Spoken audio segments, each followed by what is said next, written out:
People are upset, they're frightened, they're irritated by this, and I don't imagine that you're terribly pleased about it either, because it's bringing your whole industry into disrepute, isn't it? Absolutely, and we're very concerned about it for that very reason.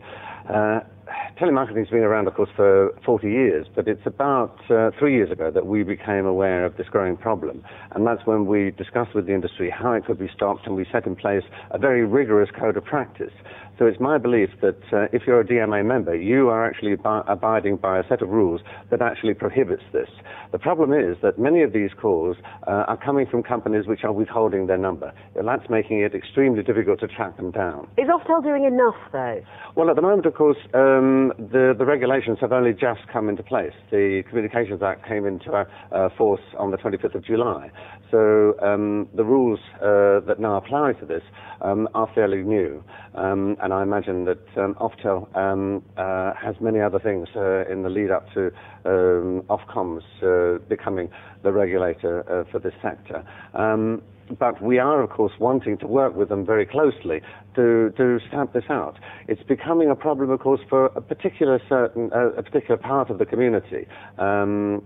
Older people particularly feel that there is some criminal intent behind these calls, and that's not surprising. It makes them feel very uneasy. George Costin, who featured in that report, was told by Oftel that nothing could be done as his was an isolated incident, which clearly it isn't. It does seem that all the organizations involved aren't really prepared to help, or say they can't help. Well, I mean, that's not true. As I say, the Communications Act now has sanctions against the persistent misuse of telecoms networks. They are able to impose financial penalties. Only £5,000, though. It's not really enough. Per breach. So I would suggest... When he tried to find out who was responsible, he came up against this brick wall from every organisation he got in touch with. I have to say this is very strange, because clearly there is a consumer nuisance here, and we need to stop it. Robert Dirskovski, thank you very much indeed.